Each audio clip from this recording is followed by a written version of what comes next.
장관님, 도이치모터스 주가 조작 사건 김건희 무죄.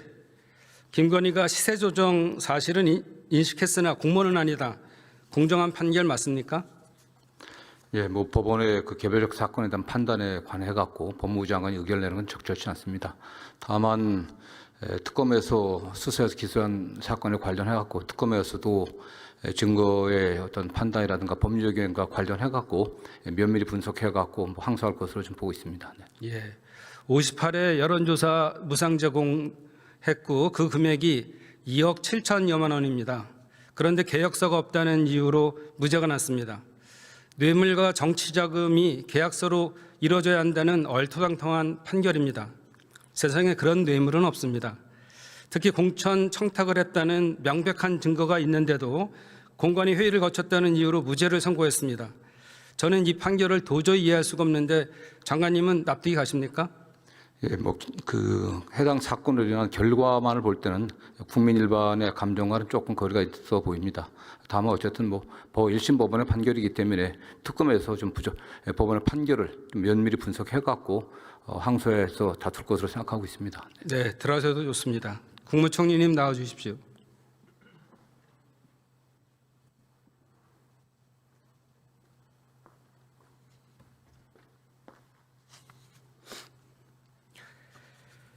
이제 국민들의 눈은 열흘 뒤 19일에 예정된 윤석열 내란 우두머리 재판 1심에 쏠려져 있습니다. 사법신뢰의 마지막 시험대입니다. 사법부 건의는 국민이 그래도 법은 공정하다라고 말할 때 비로소 세워집니다. 그래서 사법개혁의 핵심은 국민 신뢰 회복입니다. 국민 신뢰가 추락하는 사법부의 현실에 대해 정부 역시 무겁게 받아들여야 합니다. 총리께서는 어떻게 생각하십니까? 네, 사법부에 대한 국민의 신뢰는 민주주의와 공화정의 기본이라고 생각합니다. 예, 통일교 신천지 문제에 대해서도 짚어보겠습니다. 대한민국 헌법 제20조 2항은 국교는 인정되지 아니하며 종교와 정치는 분리된다고 명시적으로 정교 유착을 금지하고 있습니다. 통일교는 이미 전형적인 정교 유착 구조가 확인되었고 여당 중진 정치인에게 실형이 선고되었습니다. 신천지 역시 선거 국면마다 5만 당원 가입, 10만 당원 가입 같은 정치 유착과 각종 불법 의혹이 20년간 이어지고 있습니다. 국민적 공분과 충분한 의혹, 사법 판단까지 나왔음에도 특검이 여전히 국회 문턱을 넘지 못하고 있어 매우 유감입니다. 총리님, 신속한 특검 도입이 필요하다고 생각하십니까? 네, 그렇게 생각합니다.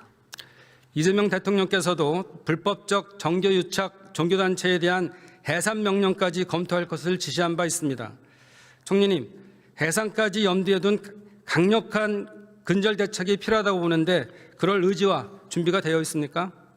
특검이 진행되기 전에라도 그런 철저한 수사가 필요하다고 봐서 정부에서 이미 합동수사본부를 개시하고 있습니다. 정교유착, 정치에 대한 종교의 개입, 종교를 사칭한 사실상의 뇌물이나 매수의 행위, 이런 것은 그야말로 종교를 사칭한 범죄 행위고 범죄 집단의 행위라고 보기 때문에 척결해야 한다고 생각하고 있습니다. 네, 그렇습니다. 종교유착은 민주주의 몰락의 신호탄입니다. 총리께서 분명한 책임과 결단을 보여주시길 다시 한번 당부드립니다. 네.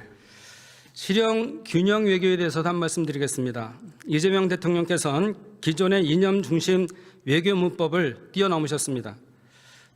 G7, G20 등 여러 정상회의에서 우리의 국제적 위상과 신뢰를 재확인했고 미국, 중국, 일본 등 주요 국가의 외교에서 실형 균형 외교로 국익을 챙겨오고 있습니다. 국민의 지지도 매우 높습니다. 총리님, 이재명 정부 초대 국무총리로서 윤석열 정부와 비교해 외교 성과는 무엇이면서 어떤 점이 다르다고 생각하십니까? 굳이 윤석열 정부와 비교할 필요는 없을 것 같습니다. 국민 여러분들께서 이재명 정부에 대한 국정 지지도의 원인을 꼽을 때 거의 대부분의 여론조사에서 1위로 외교를 뽑고 있습니다. 균형적인 외교로 상당히 빠른 시간 내에 국제사회에 한국을 복귀시켰다. 그리고 그 과정에서 가장 중요한 주변 국가 또는 우방인 미국, 중국, 일본 정상들과의 관계뿐만 아니라 외교 관계를 복원시키고 발전시켰다. 이것이 국민의 평가인 것 같습니다. 그러니까 균형 외교를 잘하셨다라는데 그 상대적인 얘기는 편향 외교라는 말씀이시죠. 말씀을 안 하셨지만. 네, 뭐 그렇게 볼 수 있겠습니다. 예, 총리님, 저는 한미 중일 실용 균형 외교에 대해서 여기 더해서 한 축을 더 제안하고자 합니다.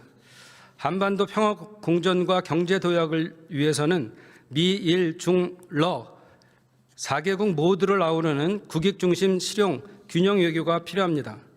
최근 러우 전쟁 종전 협상이 진전되면서 국제 질서가 재편되는 조짐을 보이고 있습니다. 러우 전쟁 종전 이후의 외교에 대해 준비해야 할 때입니다. 2025년 미국 국가안보 전략보고서에 한 번도 북한이 직접 거론되지 않았고 러시아와 북한은 전쟁을 계기로 급격히 가까워졌습니다. 이는 남북관계 개선과 핵 없는 한반도를 위해 러시아의 역할이 더욱 중요해졌다는 신호입니다. 지난해 9월 중국 전승절 기념행사에서 우원식 의장님과 함께 러시아 푸틴 대통령을 만난 적이 있습니다. 푸틴 대통령은 우 의장께 한국 기업의 애로사항을 잘 알고 이를 해결하기 위해 노력하겠다고 말하면서 한국에 우호적이었습니다.